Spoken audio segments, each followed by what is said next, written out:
It's great to see so many faculty here. Normally, town hall meetings are wide open to everyone, and we typically get a disproportionate number of staff. This one is so focused on faculty that we really wanted to try to limit it to faculty and encourage faculty participation. So I'm very happy to see all the faces here. We are in a place where we typically don't do the town halls. Normally we're in the university gallery, but with the calendar change and classes now more and more activity on Fridays, we couldn't schedule, in fact, the university gallery. So things are a little more tighter on some of these days. Anyway, thanks for walking over here, and it was a beautiful day. I hope you enjoyed it. And it should still be beautiful for the walk home, walk back. I am very happy to make this presentation. We have been making this presentation to various groups since July in order to provoke a dialogue and discussion over what we now understand is some very rich and informative data that we gathered from the surveys that we asked you to fill out last year. And in particular, this one is geared for faculty, so it is particularly relevant to the COACH survey, the Harvard survey that we asked faculty to fill out in the early fall of 2012, right? So we'll talk about this, and we'll also have lots of opportunity to have a conversation. The data is rich, as I said, and we've tried to present the data so that it really focuses in on the issues and the various different subpopulations around that. So it doesn't have a lot of extraneous information, then we can really just zero in on the data. But it's still complex, and I do encourage questions along the way. So don't wait until the end. And there's still, I think, lots of coffee and some pastries back there. Feel free to get up and go back, replenish, and so forth. Okay, so let's get started. What's this all about? Well, first and foremost, this is about you all. And from the president's perspective and my perspective, faculty and staff are really the most important resource that we have to deliver our mission, our educational mission, of course, but our mission in general. So we really want to make sure that we are in touch with where you are, what some of the challenges are that you're facing, and try to address those. We've gone through significant change in the last 10, last 20, last 10, last 5 years. Significant change. And in the last 3, that has accelerated considerably, right, with the calendar conversion. And the workload that has been thrust upon you as a result of that is substantial. So we're really particularly interested in knowing how those changes have impacted you and what we can do to help. Because we really want to make sure that this is a better place to work, a great place to work. So we've invested a lot to gather that input from you. We've done 3 surveys. In April and May of 2012, we did what was called the Climate and Engagement Surveys. And those went not just to faculty, but to all staff and faculty across the campus. The Climate and the Engagement Survey was administered by another third party through HR, and they combined those 2 kinds of surveys. Climate, measuring our satisfaction around our progress towards inclusive excellence, and engagement, more generally speaking, about satisfaction of working at RIT. And we will share some of that data in this presentation because it nicely triangulates against what the COACH survey is telling us. And I think it's important to see how there's some consistency between all three surveys. In a very short while, either today or early next week, the president will be sending a short little message out to campus with a link where the presentation on the climate and engagement surveys will be posted, so you can take a look at that and look at the data. In general, those surveys indicate a nice improvement on our results from 2009. And so that's a nice thing to see. So we've really made good progress in that regard. You will also see that in many of the categories, we're now at the national norm in terms of satisfaction and the climate perceptions. So there's some good progress. There's still some challenges, though, and the presentation does a good job at capturing what those challenges are. So when that comes out, I do encourage you to take a look at that presentation as well. So what we discovered from these three surveys are, again, a rich amount of data, and we certainly discovered that we are doing some things that are tremendous. We're doing some things that look encouraging, and I'm going to point some of those out. There's some things that don't look encouraging, and we want to get more information about what they're saying to us. And then finally, there's clearly some areas of concern that we want to address, and we want starting with this academic year. And I'm very excited that we've engaged not only senior leadership, the deans, but we've also engaged Academic Senate. Michael Labor's there. And he and I are really kind of going to work in partnership so that the Academic Senate is engaged. And before I forget, Michael did ask me to say that one of the important venues that we want to build up in all this process is the connection between faculty and their senators. So it is important that if you have ideas or concerns or other comments and you don't feel like sending them to me, which I also am open to, then use your senators. And Michael is committed to bringing forward those comments to the Academic Senate for discussion appropriately. So it's a great partnership. So we discovered a lot, and all of this is done in order to make this institution a better place to work, a more enjoyable place to work, a more satisfying and rewarding place to work. So what are we going to do? Well, we're in the process of sharing data. This is really the last university-wide presentation that I will be making for the coach data with the university-wide information. But very shortly, the deans will start presenting their college-specific data in college-wide meetings. And that will be important. That's going to occur the rest of this semester. And then we're going to take steps in intersession and in spring semester to start identifying plans of attack against those areas of concern so that we actually begin implementing change and improving what we think will make a difference in those areas of concern very shortly after that. But we do also want to make sure that we take time to celebrate the areas of strength. And you'll see some of those in just a minute. So the department heads and chairs have been engaged in this, and of course they play, you know, I can't underemphasize how important a role they play on campus. At the end of the day, when I talk to trustees or I talk to members of the President's Roundtable, I say the most important person on campus for helping us move forward as an institution really is the department chair. They are that liaison between the faculty and the administration, and they manage in a very challenging way sometimes the expectations of administration and the challenges of workload that the faculty have. So it's those department chairs that play such a critical role. I did want to call them out. I want to call out another group who has been extraordinarily helpful to looking at this coach data and helping us understand what's the best way to share it, and also taking next steps for implementing change. And that is a task force that we put together.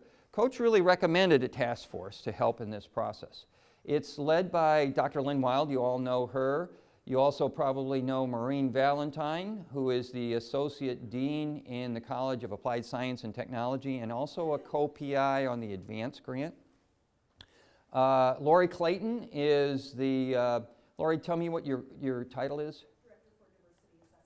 Director for Diversity Assessment in the Office of Inclusion of Diversity and Inclusive Excellence. Ellen Rosen from University News. Paul Craig, Department Chair of Chemistry and Material Science. Did I get that right? Margaret Bailey, Professor in Mechanical Engineering and PI of the Advanced Grant. Is there another member of the task force that is not here or is here? Pat Scanlon. Many of you know Pat Scanlon. He is the chair and head of the Communications Department in the College of Liberal Arts. And Bob Barbato, thank you, who is a full professor in the College of Business and also area head of marketing and I think strategic management. So all of them have been very helpful in talking to deans, having these conversations in department chairs meeting and so forth. And they will continue to serve a real critical role as we look at this implementation plan this year and in future years as well. And I will occasionally refer to them because they're really the experts on the data and on the specific questions around all that. So as I mentioned, we did start this back in July. We had a retreat with the deans. We always have an annual retreat right before the July Board of Trustees meeting, and we spent a large amount of time talking about this coach data and getting ideas and zeroing in on these areas of concern. And we continue to do that in our Dean's Council meetings on that regard. So a little bit about the coach survey. So currently there are 200 universities and colleges enrolled in the coach survey. The coach survey stands for Collaborative on Academic Careers in Higher Education, and it is run out of the Harvard School of Education. They have really, I think, leaped in a leadership role on trying to assess how faculty are perceiving their positions on campus and measuring their satisfaction. So the nice thing about this is a national survey. We can compare ourselves to other schools. We can see where we are lagging and where we're ahead, and that's the strength of that. Now, there are 200 schools in the coach program, but the survey is asked once every 3 years. So when we talk about the cohort that we're going to compare ourselves to, it's not all 200 schools, but a third of them roughly. So you should think about 70 schools we're comparing ourselves against when we see this data. And the schools do range all the way from a very intensive research school to national liberal arts schools to comprehensive schools to systems and so forth. You're really beginning to see that this is catching on across higher education. It was administered last fall, so it went all the way through, I think, January of 2013. It was open to all full-time, non-administrative faculty, so that's tenure-track faculty, as well as non-tenure track faculty. Now, a little caveat on today's data. Coach originated this survey thinking how to measure satisfaction of just the tenure track faculty. So their expertise has really been in that area. Within the last year or year and a half, they've gone and created the survey and expanded it to non-tenure track faculty. But it's still very new to coach, and they have not sent us the data from non-tenure track faculty here at RIT. So the data doesn't include the feedback that we got from non-tenure track faculty. As soon as we get that data and we put it in an easy-to-read format, we will share that with the campus in the same way. I'm expecting, generally speaking, that a lot of the same kinds of areas of strength and areas of concern are going to overlap with the non-tenure track faculty, but in different ways. And I think we will be looking at how do we dig a little deeper into the differences between those two categories in that regard. Now, there's another feature of the survey which will allow us to identify 5 schools in the coach program that we can use as comparison. And I think what we did before we launched the survey itself, we went through a process of trying to figure out what were the comparison schools that we wanted to use.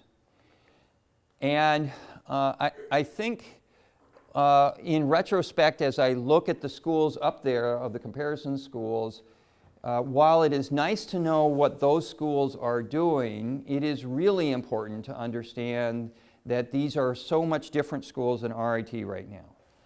So for example, Purdue University, Virginia Tech University, these are high-intensive research institutions, the top tier of our R1. Purdue does $1 billion in sponsored research, approximately, 800 million. Okay, so I round up. Virginia Tech does $500 million in sponsored research. That's a factor of 10 compared to RIT. So that means that their funding level, their whole orientation is considerably different than what RIT is. Their funding levels, their teaching loads, their labs, and so forth. University of Rochester, another high-intensive research institution. A little less in terms of the total dollars than Virginia Tech, but still very up there. SUNY Binghamton, SUNY Buffalo, their research, they're not high-intensive, they're intensive, so they're one category down, but still ahead of where RIT is. Our Carnegie classification is Master's Comprehensive at the moment. But these two individual schools, again, have substantial research, mission, and sponsored research activity. So all of these schools may be something we might want to move closer to. I say that without rushing to the assumption that that's who we want to be. That's not who we want to be. But as we try to move closer to this model of a teacher scholar, we do want to become a little bit more research oriented in that regard. And so those were the reasons why they were chosen. But I want us to be careful about how we compare ourselves to those. So other data sources, as I've already mentioned, are the engagement and climate survey. Question? Normally we have like Clarkson, RPI, Carnegie Mellon. In the past we compared ourselves to those schools. Is there a reason why those weren't? Right. So what David is talking about is the 22 peer school list that we use for a variety of comparisons, including our salary adjustments that we make. That 22 peer list, first of all, everyone should know which schools are on there. Clarkson is one of them. RPI is definitely another one of them. Actually, Purdue is on that list, and that's one reason why we chose Purdue. So not all of those 22 schools, in fact, I don't even know what portion of those 22 schools were also coach members. So we may not have been able to choose some of those. I will also say that we try to use those schools, but again, they don't always have the same kind of portfolio like RIT does. So RIT's got really strong technology schools, and Clarkson does as well, but Clarkson doesn't have the design and art kind of emphasis that we do so well at as well. So we do try to find the comprehensive schools wherever we can. We do use that peer school a lot whenever we possibly can, and there were some limitations in this one. Okay? All right, the response rate was terrific. In fact, we were, I'd say, in the top 10% of the institutions that took the survey last fall, so 70 institutions, for our response rate. So to all of you that filled out that survey, thank you. Because having a high response rate does make the data more robust and more meaningful in that regard. So that's just wonderful. There are also going to be some interesting data that you'll see about subpopulations. So you will see subpopulations in the various different ranks: full professors, associate professors, assistant professors. You won't see the non-tenure track faculty, but they're in that data somewhere that we'll be getting. You'll also see it broken down by gender, male versus female, and you'll also see it broken down white versus faculty of color. So that'll be interesting to look at. Now, the faculty of color doesn't align with our working definitions around Alana, and just have to keep in mind that distinction in that regard. Okay? So this is the results at a glance that Coach provided us, and this was part of the executive summary that I sent out. I'm going to talk us through this so you can see, because I know it's hard to read from this angle. And we're going to dive deeper into this so you'll see higher resolution here. But along the bottom here, let's see if I can get the laser going. Along the bottom, you see approximately 20 different categories. And I'm going to read them off so you can all hear them. You got nature of work research, nature of work service, nature of work teaching, facilities and work resources, personal and family policies, health and retirement benefits, interdisciplinary work, collaboration, mentoring, tenure policies, tenure clarity, tenure reasonableness, promotion, leadership senior, that would be the president and myself. You see leadership divisional, that'll be the deans. You'll see leadership department, department chairs, department collegiality, department engagement, department quality, and then finally appreciation and recognition. So you'll see these 20 or so categories throughout this presentation. So where did these 20 categories come from? Well, Coach asked a bunch of questions to you. And by the way, the survey was a branching survey. So depending on some of your answers, you went into different areas of the survey. What Coach does is aggregate, roll up these questions into these broad categories, and then calculates the average score for all those questions in that category, and that was a score that the institution got for that category. So now let me talk about what you see as the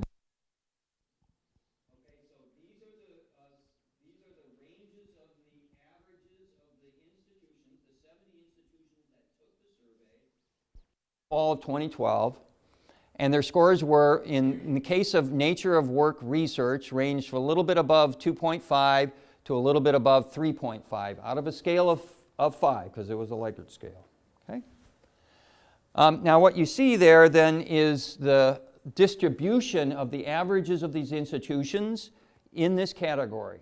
The red represents the lower 30% of the institutions and their scores. The green represents the top 30%, and the gray represents the middle 40%. So green is top 30, red is lower 30, gray is middle 40. You also see a line that's the median, or the average for that particular score for that particular category. Now you'll see the real important symbol is the diamond. So here's the diamond. That represents RIT. That's our score for that category. Okay?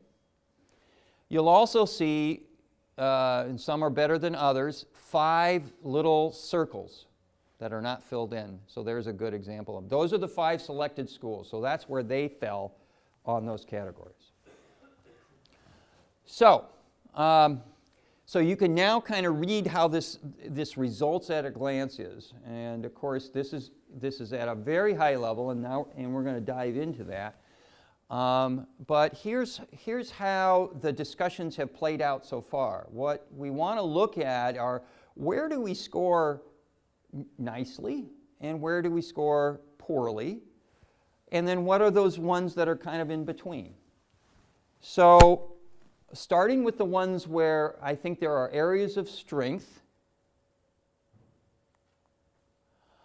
we might look at department collegiality. Why? Because that diamond is at least in the gray area. So we're not in the lower 30%. So that's an area that I think is a strength. I think it's something that we should be proud of. That as a department, you're getting along nicely in general with each other.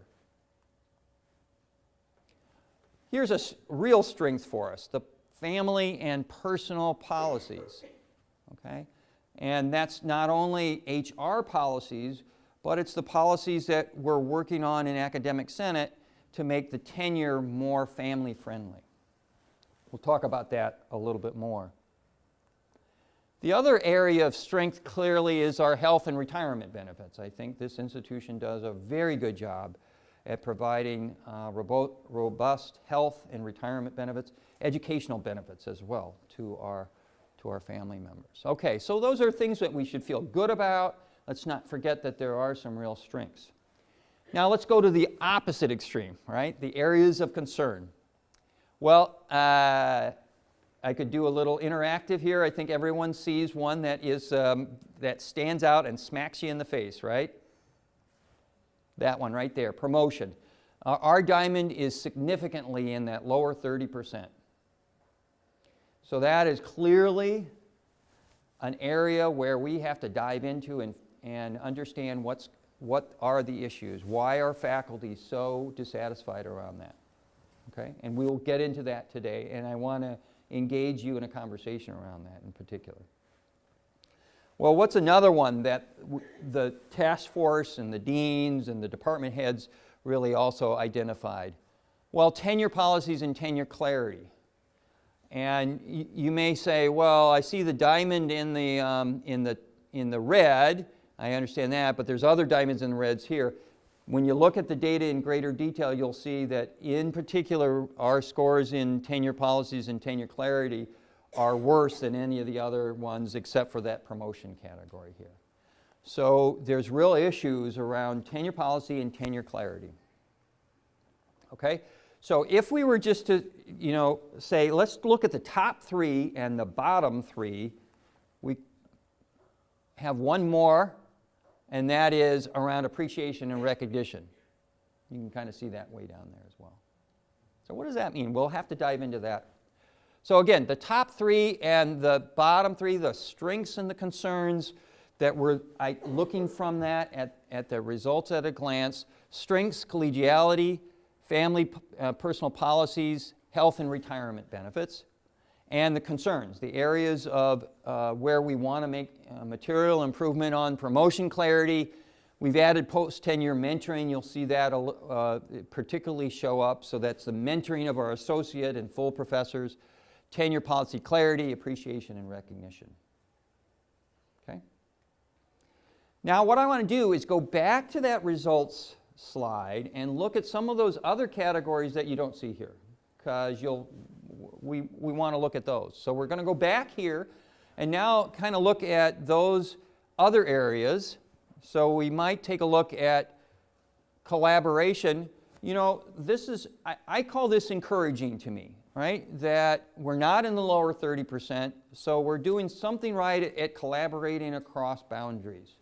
I think we've got an area of improvement that we can do, no question about it, but let's look for encouraging signs. Here's another one, mentoring. Now I bet 3 years ago, had we asked the coach survey, mentoring would have not appeared as high on that list. But we made a concerted effort at the university level. The Wallace Center, Lynn Wild helped really provide a framework. And then each dean worked really hard with the department heads and the faculty to really begin to set up a mentoring system. We're still tweaking and improving it, and there's a current survey out right now to help us gather more information. But I think we've made a very good step forward in that. So I feel very good about where we are in that. That's encouraging to us. And here's another encouraging one that's kind of surprising. Tenure reasonableness. Might have thought that with the lack of clarity on the tenure, that tenure reasonableness might have been in that lower 30%, but in fact we see it right on average. That's an encouraging sign, that at least people perceive the reasonableness of our tenure. Now, these are encouraging. What about ones where I think I'm concerned about? Not as concerned as those lower three that we talked about earlier, but we got to look at these and find out in greater detail. Nature of work teaching. Now again, this is a broad category. It's wrapping up all those questions about teaching under one category. And we have specific sub-details on those. I'm not going to go into great detail right now, but those are available, and I think your deans will be talking about this a lot. But it does talk about teaching loads, and I think that is an underlying current in some of that. So we're scoring in the red there, so that's an area that we have to dive into a little bit more. What's another one? Well, nature of work research. And as I've gone around to going around to all those departments and having great conversations, by the way, thank you for letting me come into you and talk about that. One of the areas is the facilities, the labs that you have to perform your research. And you'll see, again, some of this come out in the data that I present today. Another one where I think we have to dive into, and I want you to keep an eye on that, is facilities and work resources, kind of related to the laboratory issue.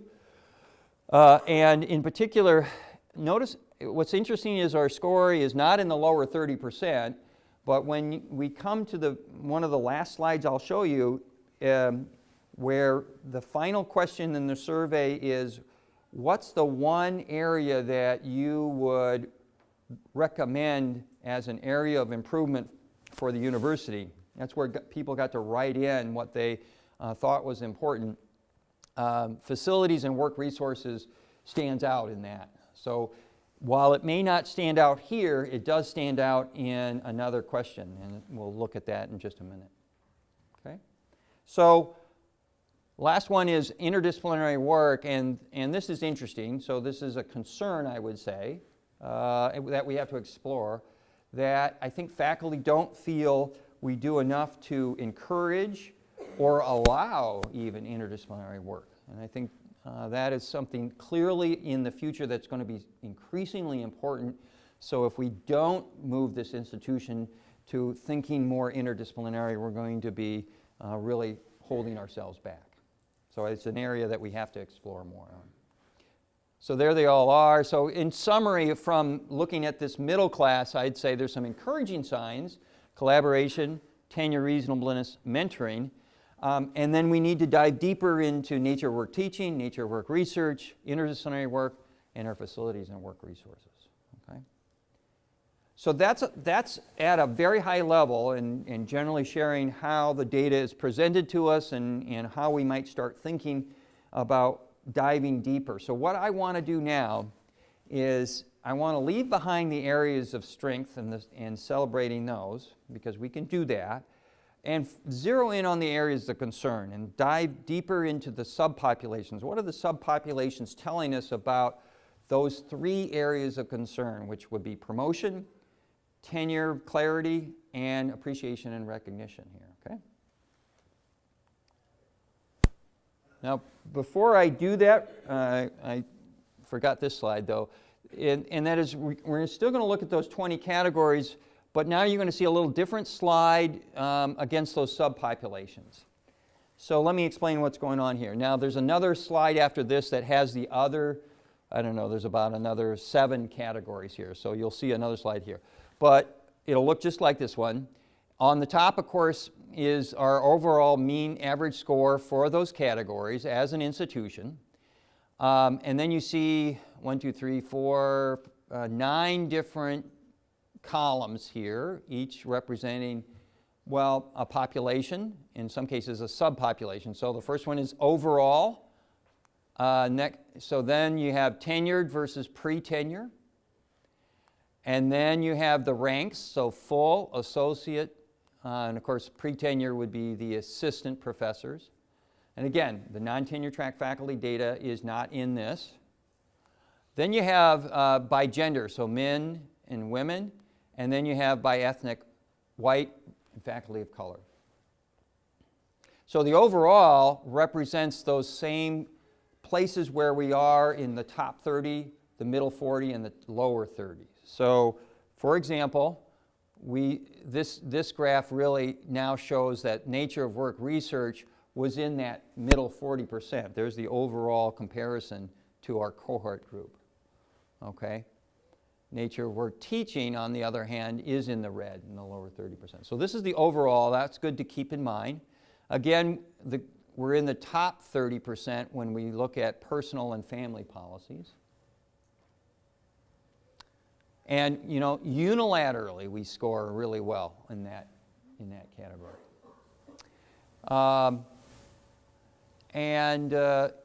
It is interesting to just take a step back and look at some of these populations. You know, there will be a discrepancy in male versus female, and of course, you know, this is the reason why we're so fortunate to have the advanced grant, because it really is focused on identifying what are some of the barriers for our women faculty, particularly in STEM. The work that the advanced group does, however, is not just solely in support of the female faculty, it will be in support of all faculty. In fact, it was the advanced grant that really helped a partnership to bring the COAT survey here in the first place. So we have a lot to thank for that advanced grant, among other things. It will be also interesting for you to look at the faculty of color. In fact, if you look at the faculty of color, you'll see that their responses are in the middle 40% or the top 30% in that case. So take a look at that as we go through these. Yes? You also said that in identifying faculty of color, it's not what we call a mono, what is it? So it includes the Asian population, for example. So it's anything non-white in that regard. Does that get that correct? Keith? What does the gray represent? So the gray represents that's the middle 40%. Okay?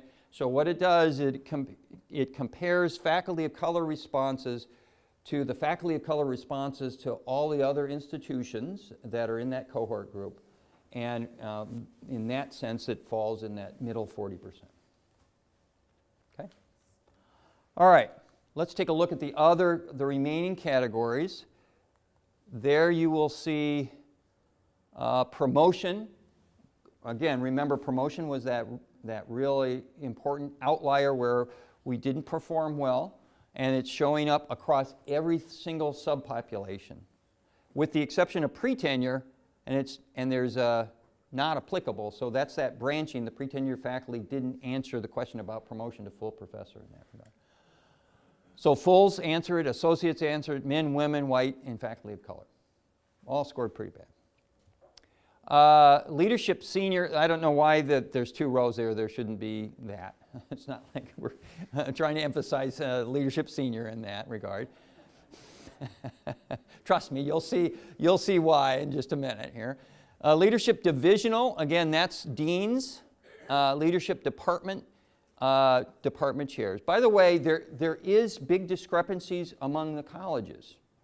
Big discrepancies in some categories. Even on promotion, there's differences. Some colleges feel better about promotion than others do. So it's really important to keep in mind this is at the university level.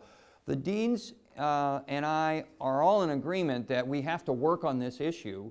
Some deans, though, might not work at it within their college as much as helping out the institution move forward with that. So just keep that in mind. The other one I'll point out is appreciation and recognition. Again, not doing very well in our scores there, so we need to poke at that issue. Okay.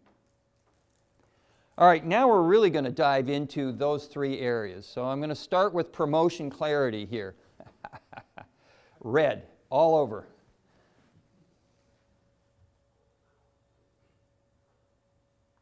Every aspect of the promotion process has some areas of dissatisfaction, or a lot of areas of dissatisfaction. I often think of, you know, when we've pored over this graph over and over and over again, and this is probably a bad sense of humor that I have around that, but I look at that and I'm reminded of when in the Ritter, when we have a hockey game and the RIT scores a goal against the opposing team, and the corner crew, do you know what they say? Those of you who have been to hockey games, you know what they say. That's kind of how I feel the message is coming across here. I don't mean to make fun of it, though, either, at the same time. Now, the good news is we're really starting to have a lot of good conversations about this. And I hope we get into a little dialogue here, because I think what we have in policy, what Dr. Dessler and I expect around promotion, and what the faculty in the committees do, and what's happening in the hallways are all vastly different. And I think what we're going to go through is a process of calibrating expectations better. And I think that's going to make a big difference. But we also know that there are tangible areas that are evident. And I'm getting that when I go to the departments. Some associate professors have made it very clear that teaching loads are an issue, that they've had to take on more administrative work because they don't have full professors in their departments, for example. The resources that they have to perform their experiments are lagging from what we've provided for the assistant professors. And I will just say that I think this is also a reflection of the focus that the institution has been putting on, that I have been putting on, and the president has been putting on around making sure that our assistant professors have our attention as they go through that probation period, because they have a condition of employment when they come up for tenure review. But it's by no means that it has been our desire to say we're ignoring the associate faculty, but I think that you're telling us that you associate professors feel neglected in all this. And so it is our intention to put a considerable amount of attention on this issue to make sure that we're sending the right message across. So we want to make a material difference in that regard. So that's the promotion clarity. Here's post-tenure mentoring here, and this is an important one to kind of see as well. Like I said, mentoring has been an encouraging sign, and you see that overall benchmark mentoring, the assistant professors put us in the top 30%, and I think that's a reflection of the due diligence that we've had. Notice some populations feel better than others: women over men, faculty of color over white. But where, of course, it's unilaterally red again is that mentoring of associate faculty. So clearly that's going to be one of the low-hanging fruits that we start thinking about immediately, is how can we do a better job at mentoring and helping associate faculty see a path forward to that promotion.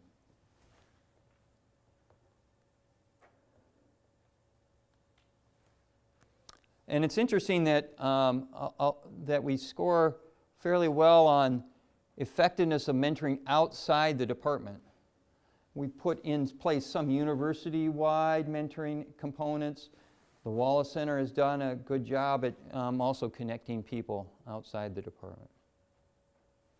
Okay, so that's post-tenure mentoring. Tenure policy clarity, another area of concern for us. And again, it's interesting to see how the subpopulations feel about this. So now this is more about the assistant professors.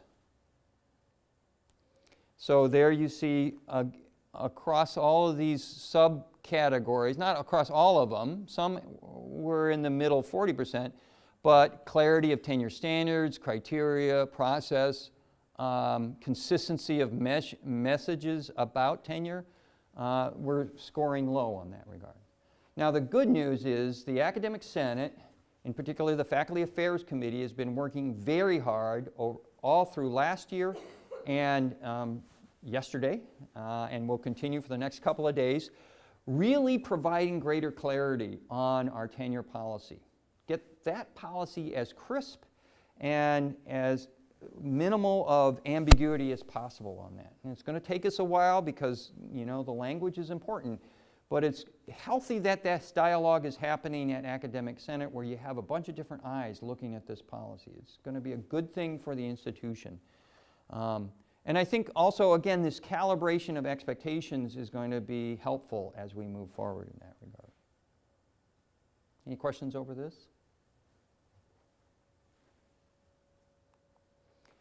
Appreciation and recognition here. So again, that's that third area of concern.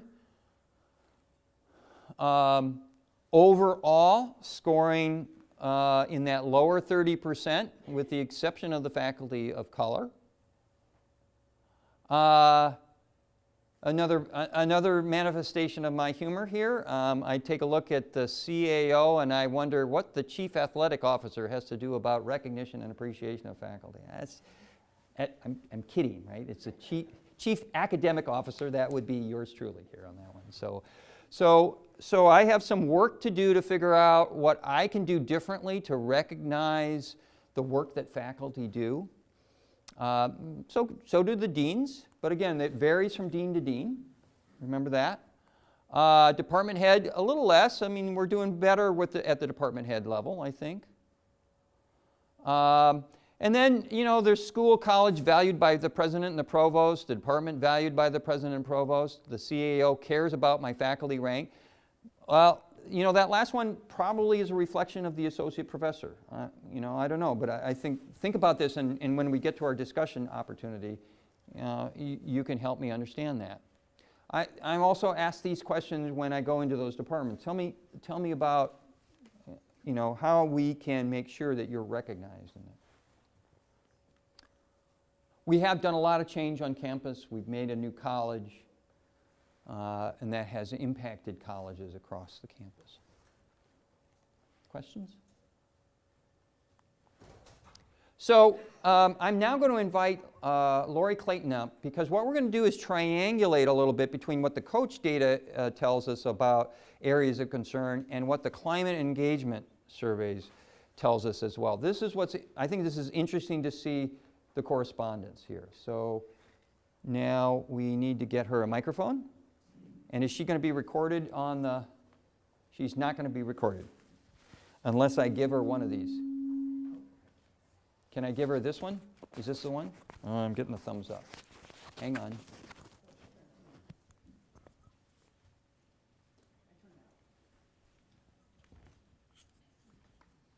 If you would just put that on your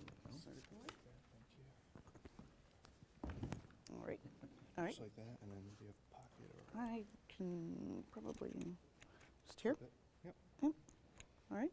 And you should be good to go. All right. Can everyone hear me? No? And then there's a microphone that you're going to use.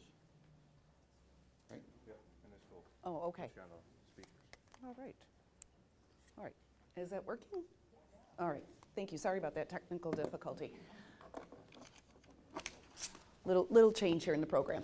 But I would like to thank Jeremy for really allowing us to talk a little bit about this survey, the climate engagement that took place in April and May, as he mentioned previously in the survey, in the presentation.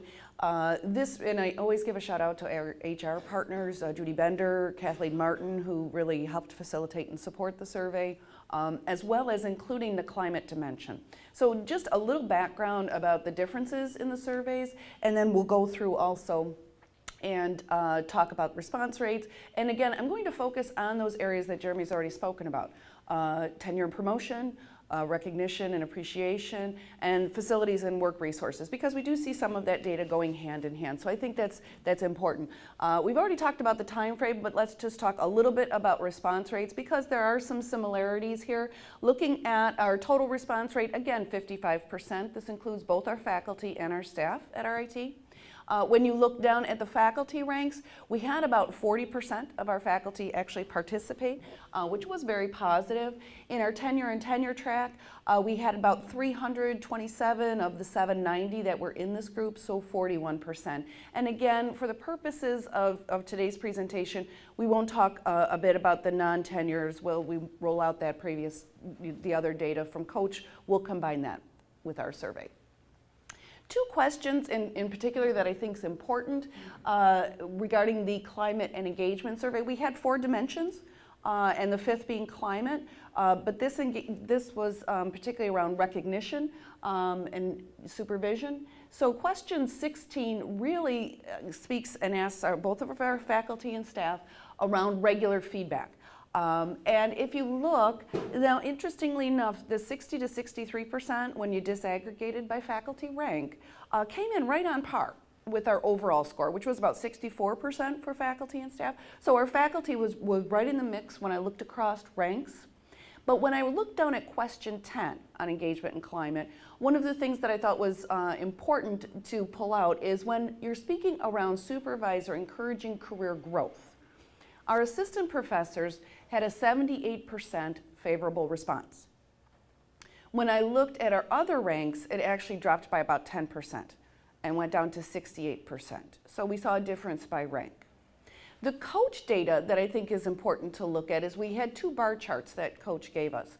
And just to give a little bit of background, as Jeremy has with some of these charts and graphs, is when they're referring to you, that's RIT of course, our peers are those 5 schools that Jeremy previously referenced, and all is the total cohort. So we have 2 coach charts. The top chart speaks specifically about have you received formal feedback on your progress towards promotion to full professor? Here, we had over 75% of our faculty indicate no. And again, if we look at the associate professor and the other ranks on our engagement and climate, that question 10, we saw 10% less. So there's a data parallel. We've already talked about some of those areas concerns on the charts that Jeremy's highlighted from coach. Now, if we look at the next area, have you received formal feedback on your progress towards tenure? This is our pre-tenure faculty. Over 75% said yes. So we're seeing differences by rank. And I think the other area to highlight from the coach survey is around that consistent messaging. We saw it come in around 2.75.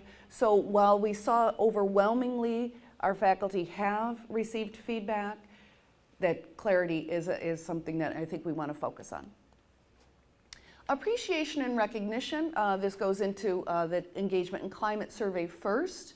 My supervisor lets me and my colleagues know when they've done a good job. Again, our faculty was 67 to 70%, kind of fell in line. I think we were closer to 70, a little bit over 70, 71% for faculty and staff. Jeremy's spoken to the recognition and appreciation, but just to highlight again, for our total cohort, we're lower. And then when you look at particularly recognition from head or chair, we're lower for the tenured faculty. So I just want to point that out. This is an area that I think corresponds nicely between the 2 surveys. Question 3, we're asking specifically about necessary materials and equipment on the engagement and climate survey. Now, for RIT overall, our faculty and staff, 74% responded favorably. When I looked at faculty by rank is where I saw a marked difference. And particularly lower, that 55% were our associate professors. And that's about 20%, 20 points lower than the overall RIT score. So as Jeremy mentioned, he's had conversations about our laboratory research and studio space, but we definitely are in the lower percent on the coach. So you see a parallel between those 2 surveys and reinforces some of those conversations and discussions.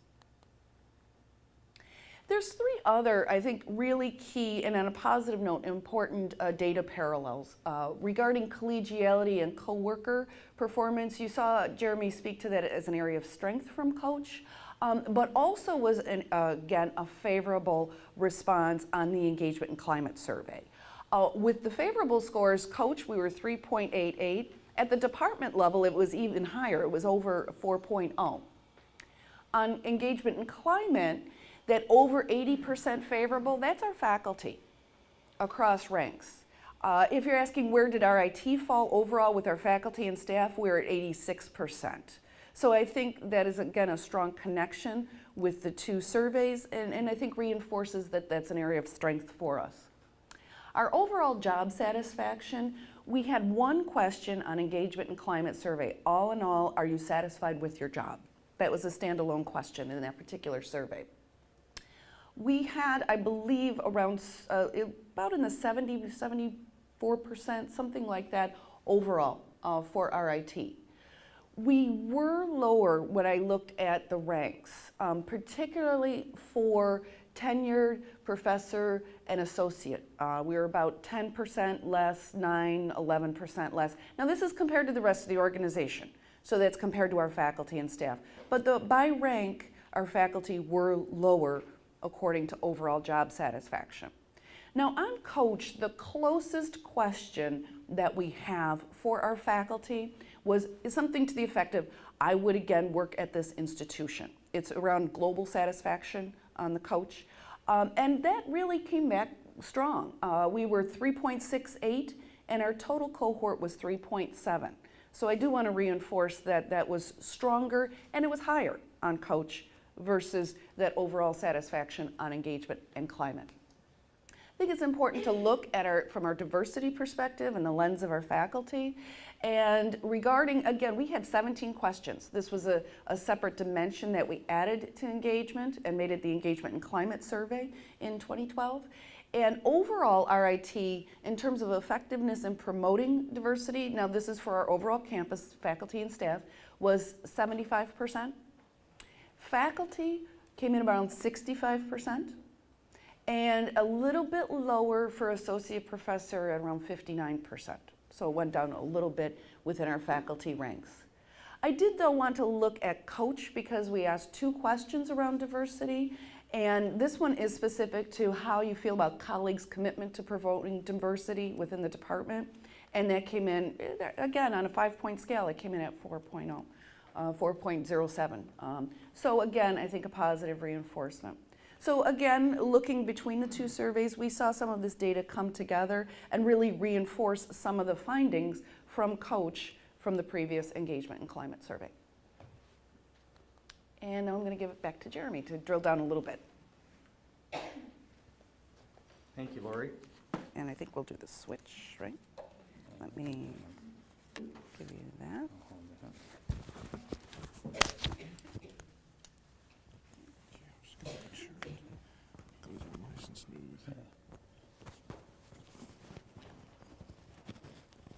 I got more wires than the National Security Agency on me. And should be, 1 second, should be all set. Can you hear me? Okay. I mentioned that there was a final question that Coach asked, and maybe in some sense the most important question. And that question was, tell us the #1 thing your institution can do to improve the workplace for your faculty. Okay? So what you see on this graph are the same 20 categories. Again, the wrap up, the roll up of all those questions under those categories. Then you see for each category 4 bars. The black bar is the cohort group, the 70 or so schools that answered that question with the same kind of issues. Okay?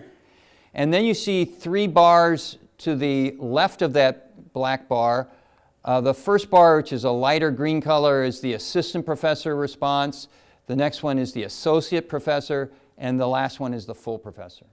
And the Y scale is percentage of those respondents here. Okay, so it really is fair to compare percentages against percentages here. And so you want to look at this through a couple of different lenses. First of all, you might want to look at where we score higher than the black bar. Okay? But you also may want to look at the difference, the delta between where we score and the black bar. Because after all, it may be that all institutions, such as in this one, facilities and resources for work, all institutions struggle with that to some extent. So how do we compare against those? Well, in this particular example, I think it's clear that the faculty are telling us that more faculty feel dissatisfied as a result of facilities and resources for work than our comparable peers do.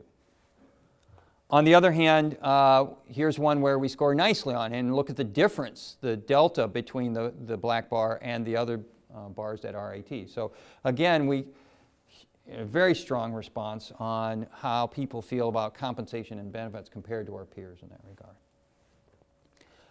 I think where you see the biggest delta are in some of these other ones here, and I'm going to jump over here. So for example, the nature of teaching. Now, in particular, you see associate and assistant professors really express dissatisfaction, if you will, or making that the #1 spot compared to the comparable ones and compared to full professors. So we had a good, healthy discussion in Academic Senate when we talked about this. There was some really good poking at it. Why would full professors feel roughly the same as our peers, whereas the associate and assistant professors? And I think some of the dialogue perhaps indicated that it's related to the expectations of scholarship and the teaching loads, for example, so that those people in the assistant and associate ranks feel greater pressure with a lot of workload attached to them, whereas the full professors, because they promoted to that final rank, don't feel quite that pressure. And that's just one hypothesis, something to think about out there. Leadership in general, again, I think it's sort of evenly with our peers.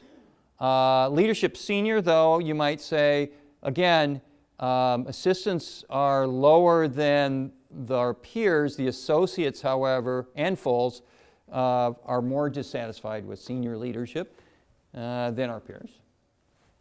What else can I point out here? We've talked about teaching. I think that covers the ones that really jump out at me. I think the interesting one is the promotion one, though. So whereas we saw all that red, right? Here, you don't see it as much. So that's interesting. And again, you only see 2 bars to the left of the black bar, so it's just assistant and associates in that case.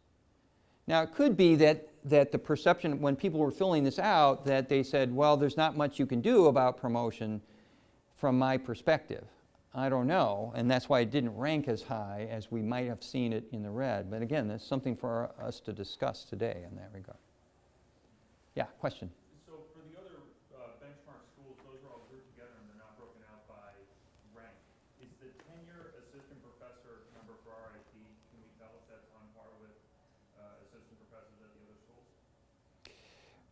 We cannot compare it, at least not on this. Coach Task Force, what can we say about that?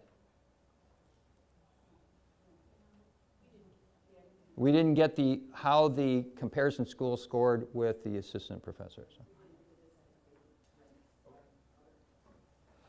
But at the very least, it says if the assistant professors were quite dissatisfied at those other schools, you'd see that, though, in that data, because it would be a percentage scores of their dissatisfactions in that regard. So I think this is clearly an area that we have to poke at more.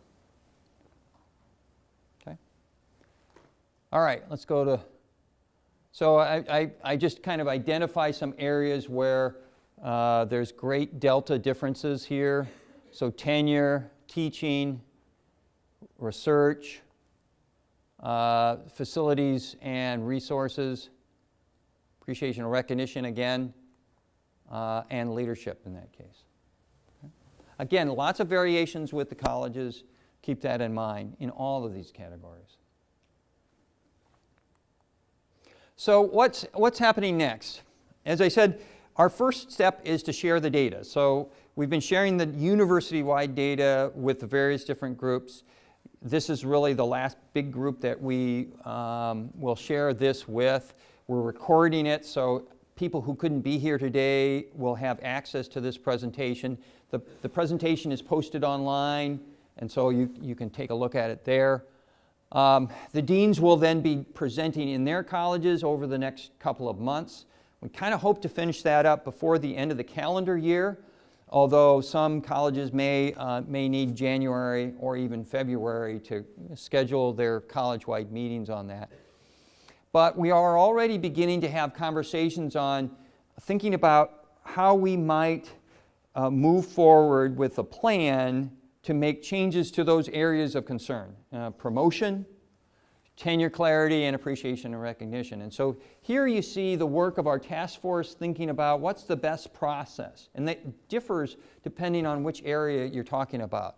So for example, to really get at promotion clarity and post-tenure mentoring, let's hear from the departments, first of all. So we're really asking the department heads to provide us with some information about what they're doing in that post-tenure mentoring process. And I know some colleges, I see Harvey in the back, has already begun to really think about how they can really provide that coaching and mentoring on a reasonable scale for those associate professors, and finding pathways that they can be promoted on that. The deans and I are heavily engaged in conversations, but we want that information to come from the department heads.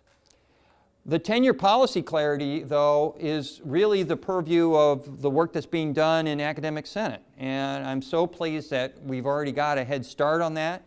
The new E5 that is coming through the governance process is going to be transformational in terms of its clarity.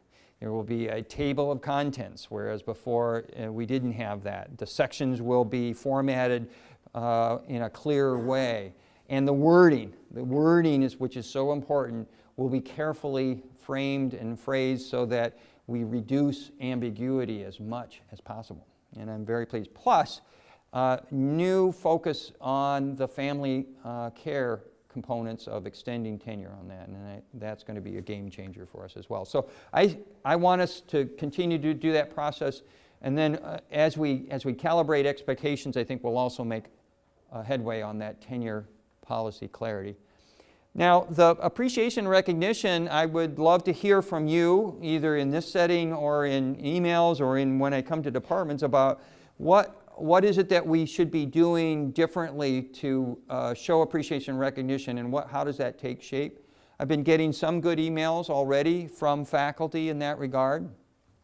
We did work very hard to start implementing new awards for faculty work in teaching and in research in the colleges. I asked the colleges to do that a couple of years ago. We've implemented new awards for the non-tenure track faculty and the part-time faculty as a way of, again, showing appreciation and recognition. We have added promotion ranks to the non-tenure track faculty, from lecturer to senior lecturer to principal lecturer. We know, though, that we have a lot more work to do in all of those areas, and so that's got to be on the agenda this year as well. So those are the next steps. We're working on those. Your feedback is important to this. And how is this all going to play out for the rest of the year? I'm hopeful that by the end of the calendar year, the colleges will have presented the college-wide data, and we will have made great progress in some of these areas of concern for identifying plans moving forward, and I hope to share that during intercession at some point in time. By the way, Lynn Wild and the Wallace Center are putting together, I think, a very interesting interactive sequence of faculty development workshops called Destination Intercession, and it's scattered throughout that January timeframe. And we're also talking about hosting mixers, tea times. I think that's kind of neat, that we will schedule over in the University Gallery as well to encourage this cross-disciplinary sort of get to know each other idea out there. So look for more information on that. So the intercession will be an opportunity to share the plans, and then spring semester is to really work on those plans. Hopefully the tenure policy will have been completed by that, and we'll have greater clarity around promotion, expectations, around what we can do to help with resources moving forward, and the low-hanging fruit around mentoring, I think, is going to be another deliverable that we can move on. Summer semester and then fall, we're going to be looking at some of those areas that are in that gray block, that mid 40% that we've already identified: the nature of research, the nature of teaching, some interdisciplinary work, if you remember, poking at those. What do we need to do?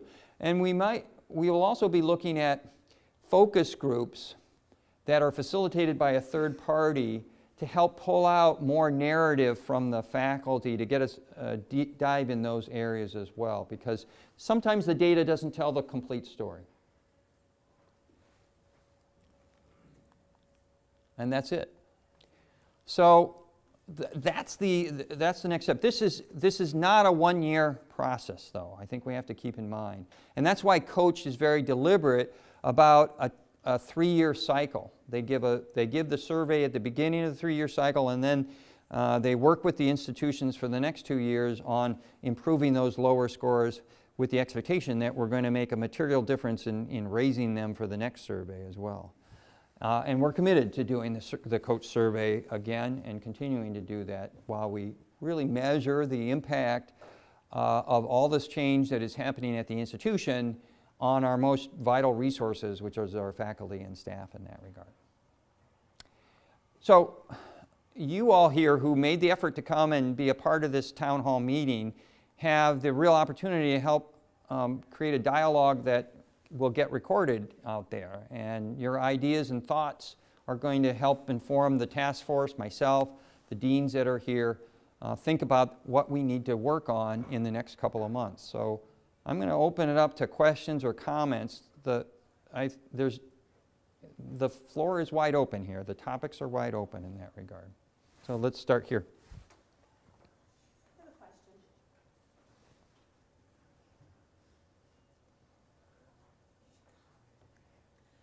I know that we've seen aggregate data for the university. Do you have the data divided by college? I do not have the data by the college, so each dean does. They've been diving into that data. The coach task force is working with each dean, and they will be scheduling meetings with the faculty in the colleges to go over thoroughly that data. Yeah, there. Let's see. You focused all along on how we compare. There must have been some discussion at some point is, do we ever look at the absolute numbers? You know, you could say that, okay, we're doing well because everybody is lousy in this area, you know, something like that. Was that ever discussed? Or is it always a relative to how our peers are doing? Well, it was always relative to how our peers go. And let me turn to the task force. Is there a sense of that? Well, you know, we have other evidence too. The survey is one data point. So, for example, we did work with department heads and chairs extensively last year, and we heard from them. So you're gathering data from other sources to validate this as well. So it's not just how we stack up to these other schools, but what is the experience at RIT? So this helps support what we, in a sense, know. So, Does that answer your question? Sort of. Sort I'm of. just saying, if the norm were at 2.5 and we were right there in the middle, would we be happy with that? Heck You no. see what I'm saying? Okay. I mean, that's an exaggeration, but that's my real question. okay, yeah, and so in that case, I can answer that. No, I think we continually want to show improvement.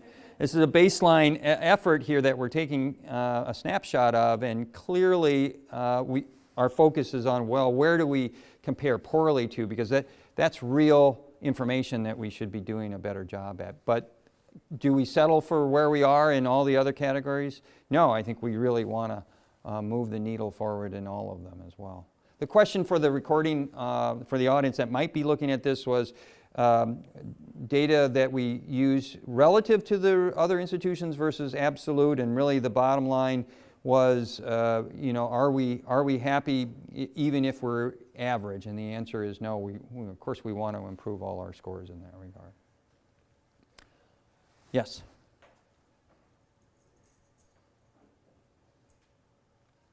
Good morning. Good morning. I wanted to let you know that the deaf faculty and staff here at NTID appreciate your efforts at RIT to learn sign language and include the deaf community. We do. At the same time, I am a little disappointed that there was no disaggregated data for deaf individuals. You disaggregated by gender and by faculty of color, but there's nothing about deaf faculty in the findings. And I feel strongly that deaf faculty do address unique issues here, as well as across the campus. And how can NTID use this survey to help the College of NTID improve in areas of concern, specifically for deaf faculty? And if it's not disaggregated, how can we get their perspective? So I'm disappointed.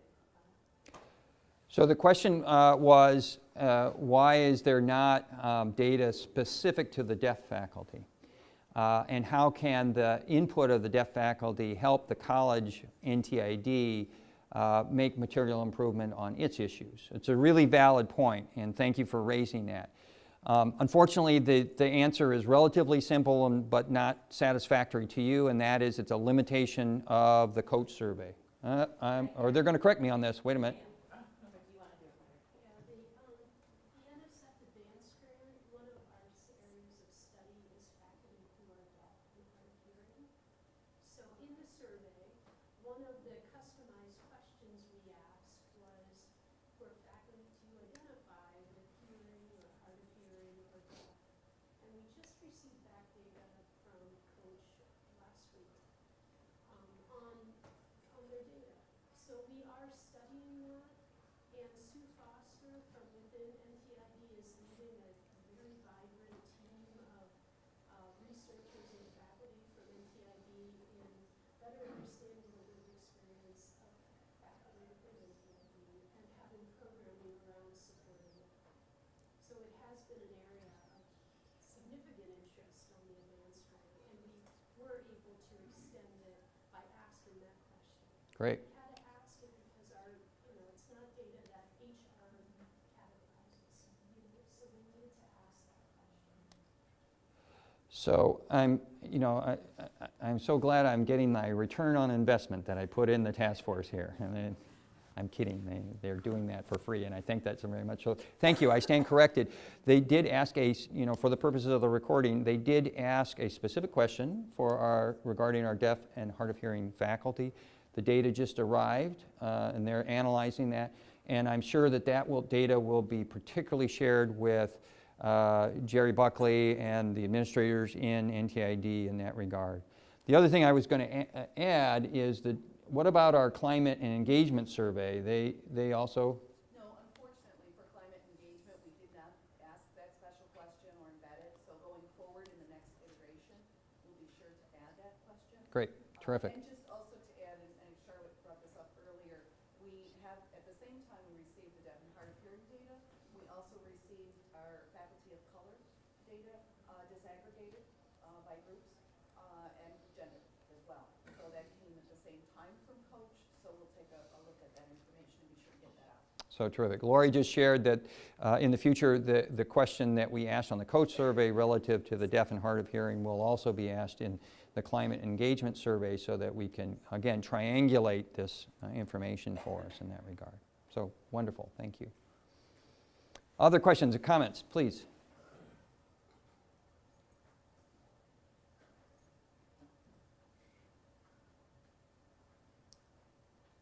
Well, on the same subject, I would like to say that the percentage of deaf faculty is largest within NTID.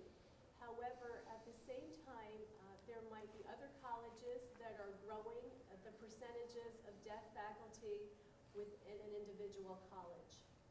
And so, not just deaf, but people with disabilities might have parallel, unique perspectives. It's a great point. And yes, I am pleased to see that the colleges themselves outside of NTID are hiring more deaf and hard of hearing faculty, and in some cases faculty with great disabilities, and I think that just adds to our diversity and inclusiveness. So I take your point to make sure that all of the deans have this data that we might have, and moving forward thinking about how we can do a better job at collecting data for that subpopulation of faculty. Great, thank you.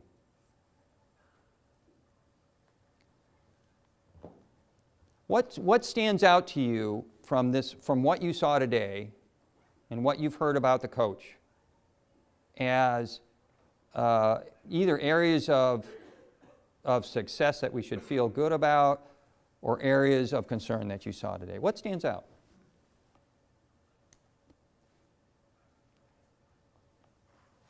Yeah. I can speak for no one in this room except myself, right? For me, as an associate professor in Golisano, and as somebody who doesn't have a PhD, I'm looking at my future here, and I see no path to promotion. There is nothing.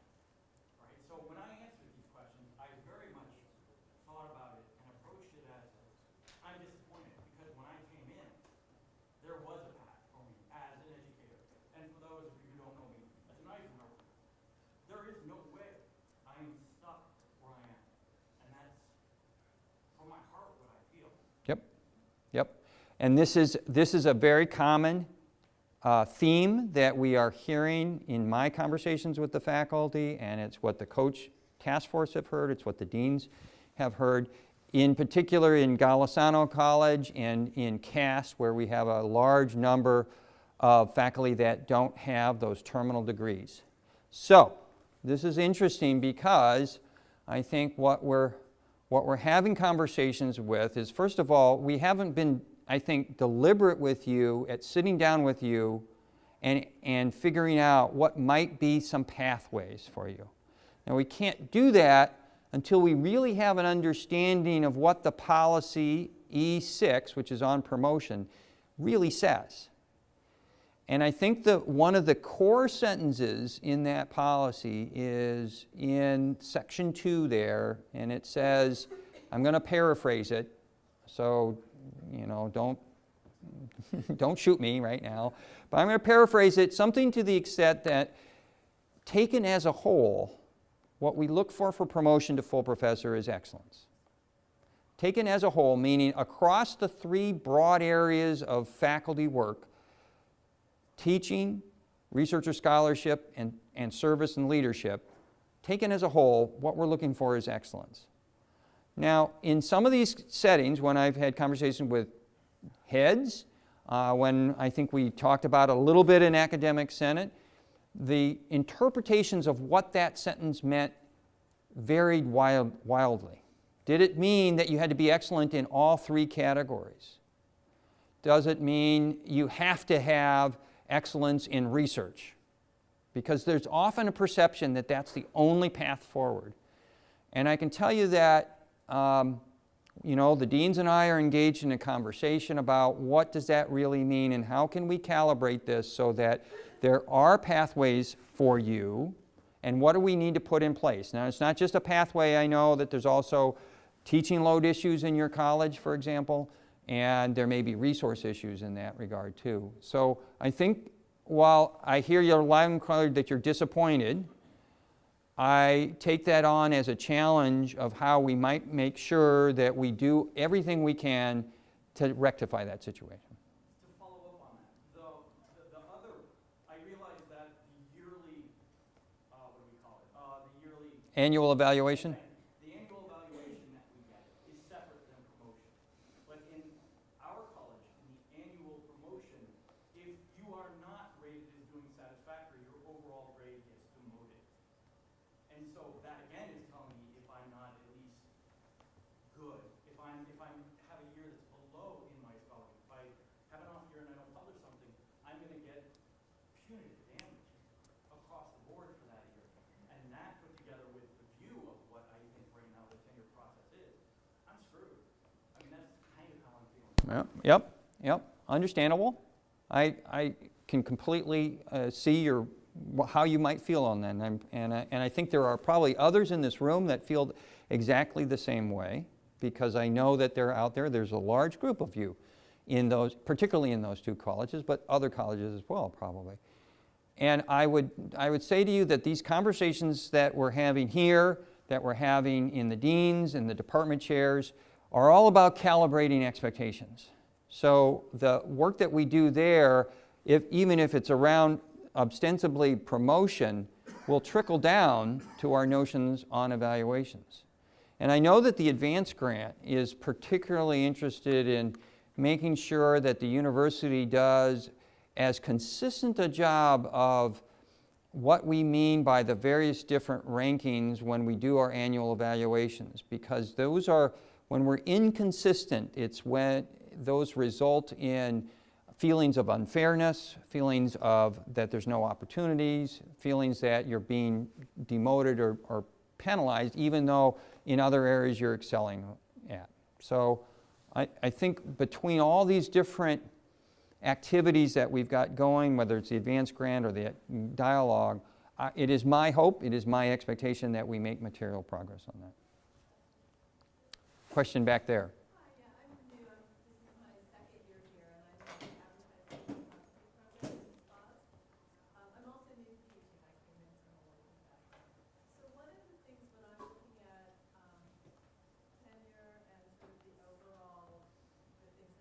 Survey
Right.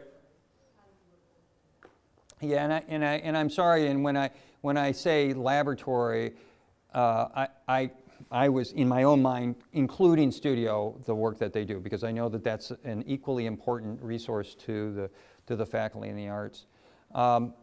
Space is one of the most challenging issues that we have on campus. Actually, salaries are much easier, and money is much easier in a certain sense than space is. I can tell you that the university will be deliberately slowing down on any construction that moves forward. In fact, the only last project that is known is the one that is for the College of Health Science and Technology. That is a deliberate expectation of the trustees that they really do not want to see more new buildings go up on this campus. And I don't view that as a necessary challenge, because I think there's a lot of space opportunities that we have to repurpose to help address our core academic needs. And I also expect that within the next 5 years, we are going to see a significant percentage of our student credit hours be generated in the online space. If we don't, we're going to fall behind, and that's going to put us at a competitive disadvantage. And when we put more student credit hours online, we will be making changes, therefore, to how we use space on this campus. Now, RIT is a very experiential-oriented campus, so I get the fact about making sure that we also have FaceTime, so don't misconstrue what I'm saying here. But nonetheless, I think you're going to see dramatic changes in the next 5 years on how universities deliver their courses and how they use space. And I think there's some opportunities emerging right now on campus because of some of the previous construction that we've done and because of some changes in personnel across campus that we're looking at. But it will remain challenging from a research point of view of how we identify space for that research or creative work in that regard. Question? Yeah, Andre. One of the concerns was tenure parity or promotion parity. And I guess based on the survey, it seems like it's for faculty yourself that's already here. But I think it affects also faculty recruitment. Because as you interview faculty, the policy might say one thing, but then the reality in terms of like space, startup packages, and so forth and so forth. I think we have to send a consistent message. The startup packages need to be commensurate with the expectations, and Yeah. a lot of the times those don't sync, and so then you don't get to attract the best faculty you work with, whether it's teaching or research. Right. We have to. Right. I think we need to focus on that if we want to grow in these levels of Purdue or the other research. Right. We have to look at the Right. message that we're sending. So the comment was about that we want to be careful about overly focusing on existing faculty as we continue to want to recruit exceptional, dedicated faculty to come to RIT, and making sure that they have the clarity, they have the resources that are commensurate with the expectations. And I think that's a very valid point. Just keep in mind that the obvious challenges that we have around enrollment and the budget and the costs of bringing on tenure track faculty need to be balanced with an appropriate use of the non-tenure track faculty to help make sure that we still have the capacity to teach our courses, that we do a great job in the classroom as well. So there's going to be a balanced approach in order for us to address that issue in that regard. Right here.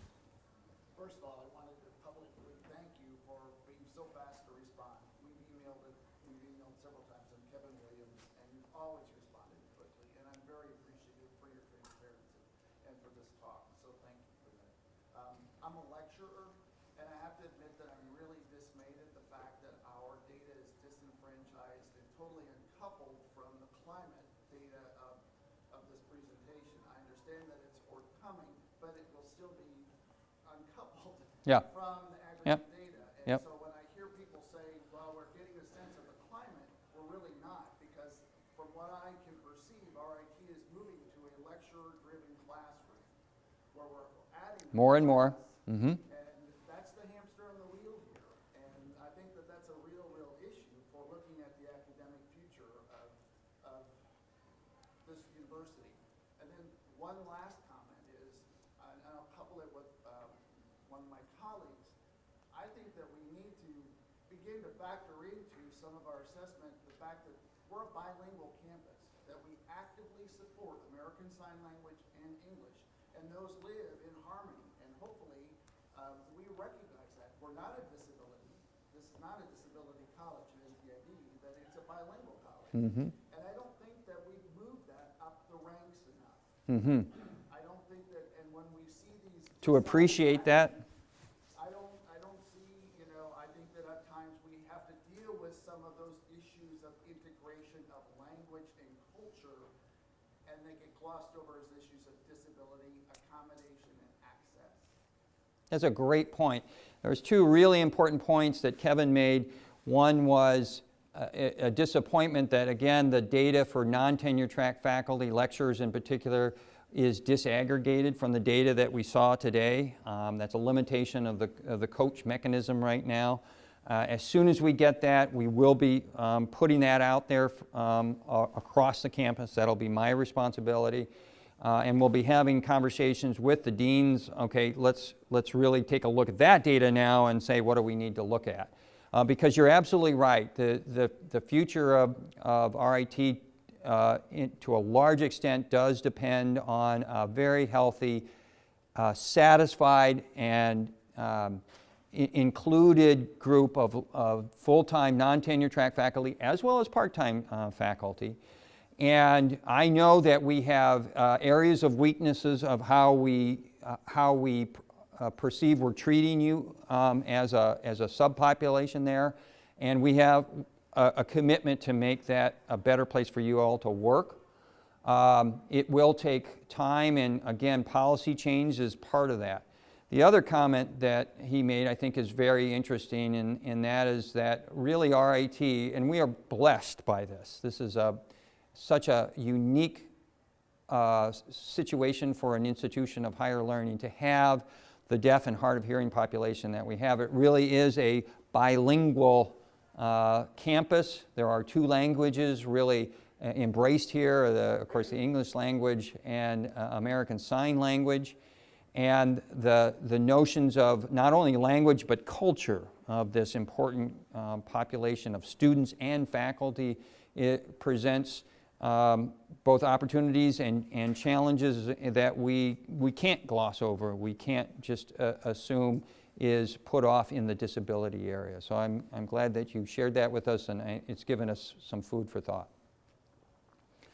I think one more question, and I'm cognizant of the time. So, yep. Nope. I just wanted, again, thanks a lot for having this session. I think it's been very good. When I take a look at the data that you had up on there, I really didn't see anything that surprised me. And so I know that there's been some surprise in what the results were, but when I take a look at this, just by my mutterings that I hear, from people in the hall, I can kind of see where people are happy, people are unhappy, and so on. And so I didn't really see any surprise, in the data itself. What I'd like to deal with just for a second is this idea of appreciation. Yeah, please. And and again, like Dan, I can only speak for myself, really. But I think, I feel really underappreciated. And not that I'm, God's gift to RIT or anything like that, but, we've worked very, very hard in the last couple of years. And let me give you a couple of the comments that I've gotten. Mm-hmm. In our particular program, we've decided to rewrite the entire program. We use semester conversion as an opportunity to really do it over. And you're in a minority, so thank you for doing that. And I know we are, and I think, at the end of this year, by the time we get through maybe the first couple of years, we had a very good program before. We're going to have a significantly better program. The issue that we run into on that is that it takes a lot of time to rewrite all of these courses. And so I have worked, I'm starting to get complaints from my wife, I'll just leave it at that. That's bad. That's a bad thing. We don't want to. So the main boss is upset. I have worked probably 40 to 50 hours a week all summer. I'm still working tremendous hours because we still have courses to be converting because there just physically was not enough time Yep. to do it. And that's not a complaint, by the way. I'm not complaining about the workload. Okay, I understand. I think this is something that was good for us to do. But let me tell you a couple of things that are going to happen. The first thing is comments that I've gotten from at least 2 administrators. You know, when I say, well, you know, I can't really get to this, particularly if it happens to be a scholarship area or something like that, is, well, you've had 2 years. Yeah. Okay. Well, yes, I've had 2 years, and about 1 or 1.5 of that year was spent getting the program designed. Right. As opposed to the course design. And the other thing that's going to happen to me is that when I get reviewed in December, I'm probably going to get dinged on the scholarship area because I've been spending more time, Mhm. you know, working I see your point. the teaching area. And I agree, teaching is my responsibility. I'm not concerned, you know, I'm not complaining about the workload. But this whole idea of appreciation, I think, is something that the administration is totally overlooking. Yeah. And you mentioned a couple minutes ago about, you know, awards and things like that. You know, when I was back in industry, it used to be the Employee of the Month, you know. Those are nice. But what we really needed in order to get this thing done was relief in some areas. And we didn't get it. Relief in some areas, yeah. Okay. And so, and I'm not the only one who said that, but Right. again, I'm only speaking for myself. And probably for a couple of other people.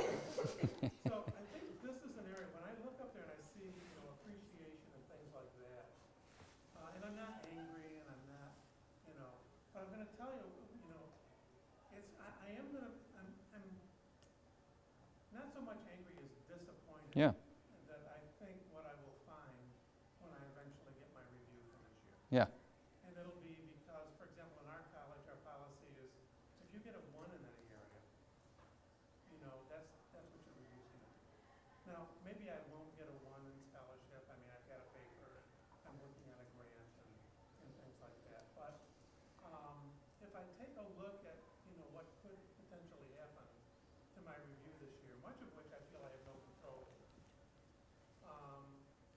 I think I feel pretty unappreciated. Yeah. So, Yeah. and again, I'm not really complaining about the work or not complaining about the direction or anything like that. It's just that I think there are times when we need some relief and we just, the administration Yep. feels totally unsupportive. Yep. of that. Yep. So that's just, No, you know what? First of all, I think it took a little courage on your part to put it in that way and to put it in a way where you didn't come across as complaining or whining. You brought up a really valid point. It's clearly an issue in our data. The data is showing that. And without comments like yourself and hopefully others, you know, I won't know what is out there and what's being done necessarily in the colleges, or I won't know what I'm doing in a subliminal way or in an unintentional way about the messaging that I need to change in that regard. I am disappointed to hear anyone who said that you know, your workload right now or the work that you're doing, you could have spent the last 3 years doing. I think the amount of work that the faculty and the staff have done in the last 3 years is astonishing. And when I have given presentations to the trustees or to the President's Roundtable about the complexity of what was accomplished and what needed to be done by the faculty and staff, those people from the outside saying, it is absolutely amazing and incredible that you have been able to do this complex change in a short amount of time with as few bumps along the road that we've had, and to be at a state where, you know, we're in semesters now, and for the most part, things are going pretty damn smoothly. And they said to me and to Dr. Dessler, you know, if you're not recognizing the work of the faculty and staff or your employees in this process, then you're missing an important part of the leadership that has to happen as a result of this change management. So I hear you exactly on what you're saying, and I thank you for sharing that.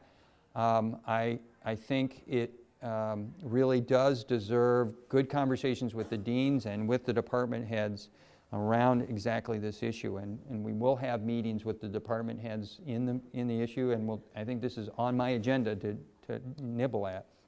I have heard this conundrum about your lowest score determines your overall score, and I'll just tell you that I have not had a good conversation with the dean on that topic yet, so I will have a conversation. To me, I think it doesn't get to your point, and we have to get to your point in this conversation. So, okay, yeah, back here and here.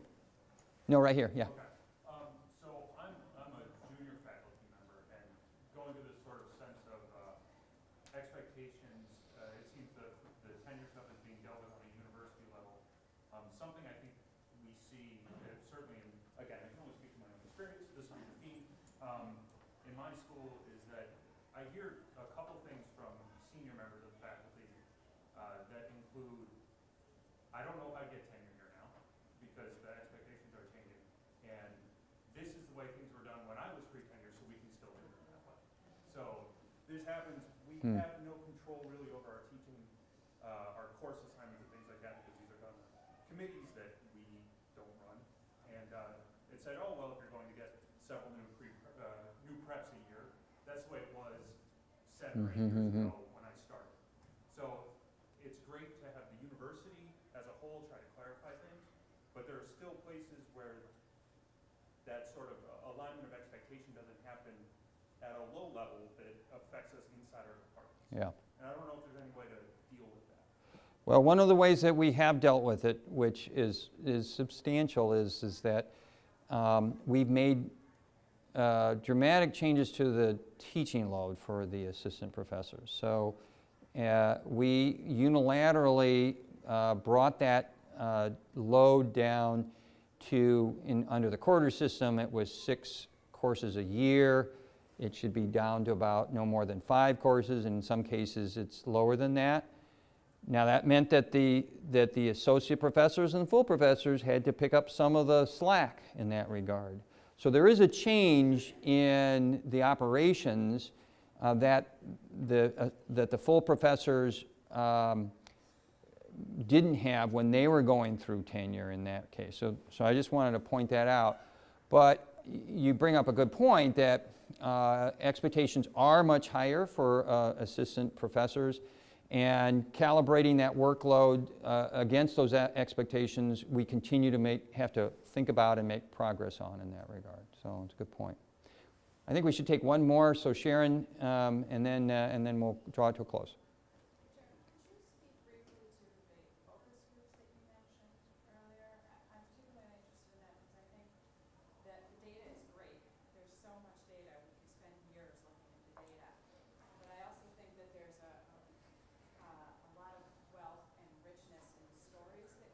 Yeah. In small groups, you know, some people share it today, and like you said, I think that's very brave. I think there are a lot of people that may not feel comfortable sharing stories like that Right. in open forum, and I'm interested to hear more about the plans for focus groups and how that may tie into your plans. So the question for the recording is, what's the plan around focus groups so that we can pull out some of those individual stories in a safe environment? And I am in conversations with the task force, so we're going to work to draft a plan and figure out how we can implement some of these focus groups.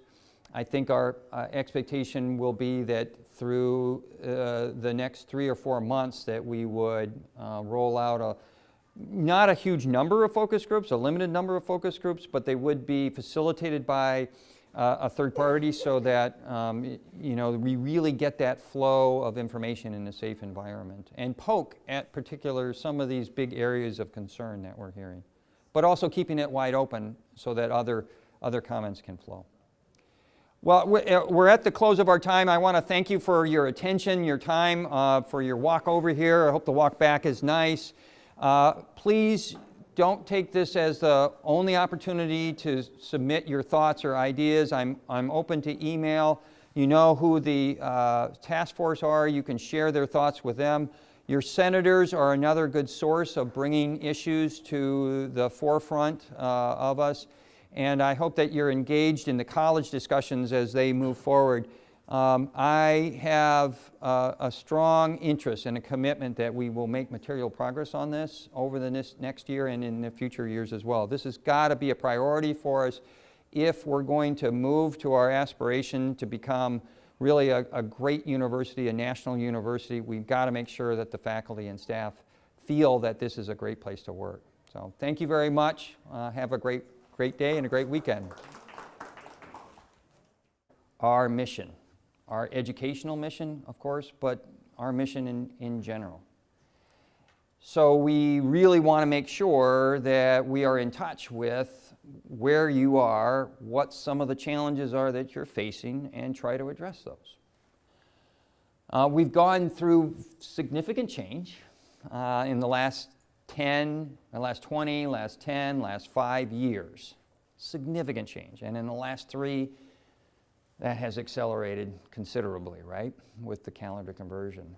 And the workload that has been thrust upon you as a result of that is substantial. So we're really particularly interested in knowing how those changes have impacted you and what we can do to help. Because we really want to make sure that this is a better place to work, a great place to work. So we've invested a lot to gather that input from you. We've done 3 surveys. In April and May of 2012, we did what was called the Climate and Engagement Surveys. And those went not just to faculty, but to all staff and faculty across the campus. The Climate and the Engagement Survey was administered by another third party through HR.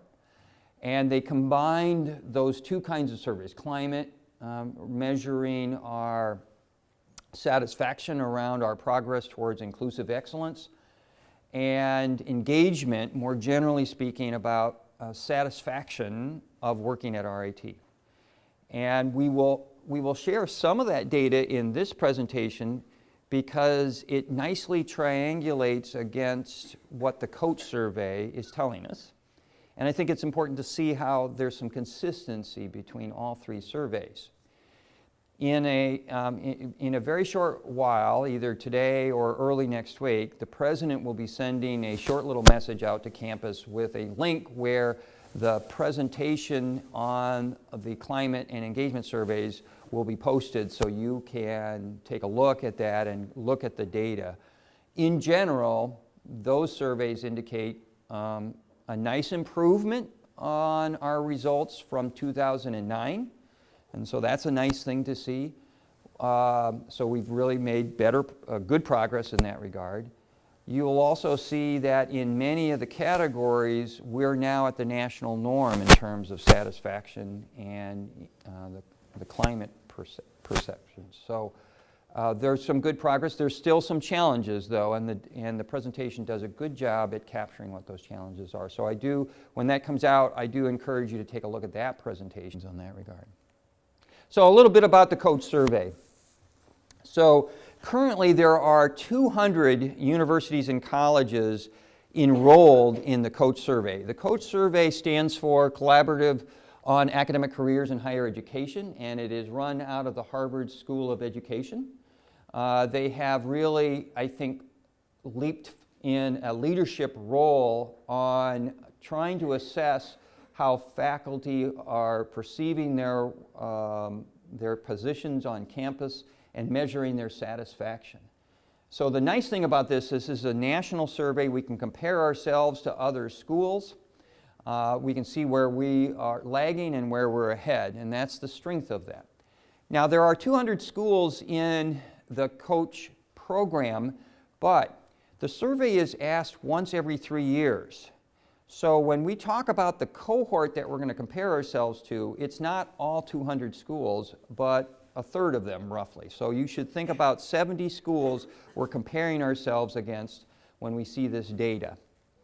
And the schools do range all the way from a very intensive research school to national liberal arts schools to comprehensive schools to systems and so forth. You're really beginning to see that this is catching on across higher education. It was administered last fall, so it went all the way through, I think, January of 2013.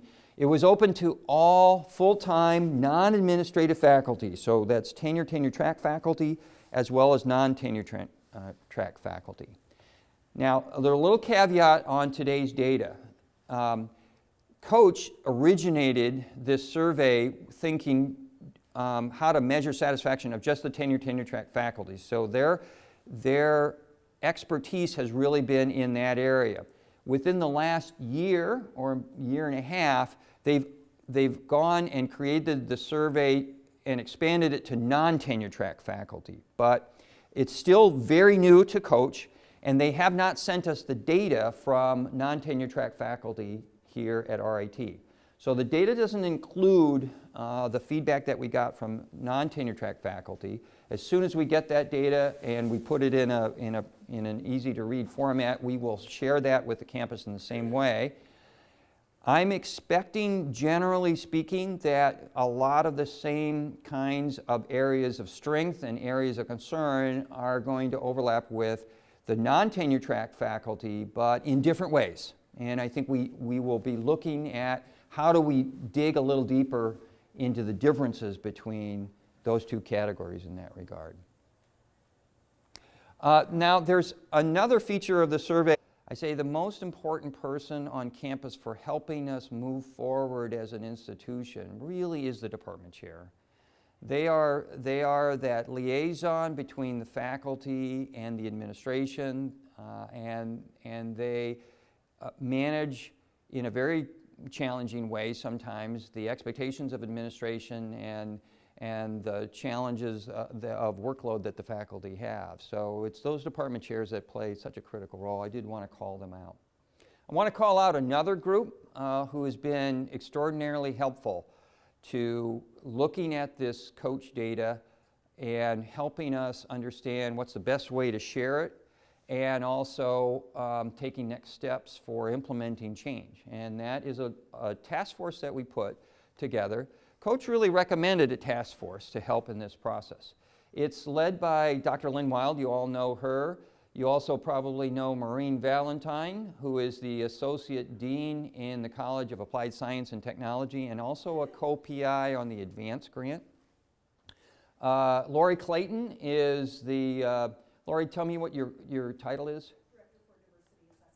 Director for Diversity Assessment in the Office of Inclusion of Diversity and Inclusive Excellence.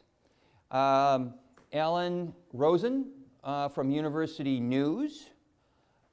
Paul Craig, Department Chair of Chemistry and Material Science. Did I get that right? Margaret Bailey, Professor in Mechanical Engineering and PI of the Advanced Grant. Is there another member of the task force that is not here or is here? Pat Scanlon. Many of you know Pat Scanlon. He is the chair and head of the communications department in the College of Liberal Arts. And Bob Barbado, thank you, who is a full professor in the College of Business and also area head of marketing and I think strategic management. So all of them have been very helpful in talking to deans, having these conversations in department chairs meeting and so forth. And they will continue to serve a real critical role as we look at this implementation plan this year and in future years as well. And I will occasionally refer to them because they're really the experts on the data and on the specific questions around all that. So as I mentioned, we did start this back in July. We had a retreat with the deans We always have an annual retreat right before the July Board of Trustees meeting, and we spent a large amount of time talking about this coach data and getting ideas and zeroing in on these areas of concern. And we continue to do that in our Dean's Council meeting as well. So what we discovered from these 3 surveys are, again, a rich amount of data, and we certainly discovered that we are doing some things that are tremendous. We're doing some things that look encouraging, and I'm going to point some of those out. There's some things that don't look encouraging, and we want to get more information about what they're saying to us. And then finally, there's clearly some areas of concern that we want to address, and we want starting with this academic year. And I'm very excited that we've engaged not only senior leadership, the deans, but we've also engaged Academic Senate. Michael Labor's here, there. And he and I are really kind of going to work in partnership so that the Academic Senate is engaged. And before I forget, Michael did ask me to say that one of the important venues that we want to build up in all this process is the connection between faculty and their senators. So it is important that if you have ideas or concerns or other comments and you don't feel like sending them to me, which I also am open to, then use your senators. And Michael is committed to bringing forward those comments to the Academic Senate for discussion appropriately. So it's a great partnership. So we discovered a lot, and all of this is done in order to make this institution a better place to work, a more enjoyable place to work, a more satisfying and rewarding place to work. So what are we going to do? Well, we're in the process of sharing data. This is really the last university-wide presentation that I will be making for the coach data with the university-wide information. But very shortly, the deans will start presenting their college-specific data in college-wide meetings. And that will be important. That's going to occur the rest of this semester. And then we're going to take steps in intersession and in spring semester to start identifying plans of attack against those areas of concern so that we actually begin implementing change and improving what we think will make a difference in those areas of concern very shortly after that. But we do also want to make sure that we take time to celebrate the areas of strength. And you'll see some of those in just a minute. So the department heads and chairs have been engaged in this, and of course they play, you know, I can't underemphasize how important a role they play on campus. At the end of the day, when I talk to trustees or I talk to members of the President's Roundtable, it's great to see so many faculty here. Normally, town hall meetings are wide open to everyone, and we typically get a disproportionate number of staff. This one is so focused on faculty that we really wanted to try to limit it to faculty and encourage faculty participation. So I'm very happy to see all the faces here. We are in a place where we typically don't do the town halls. Normally we're in the university gallery, but with the calendar change and classes now more and more activity on Fridays, we couldn't schedule, in fact, the university gallery.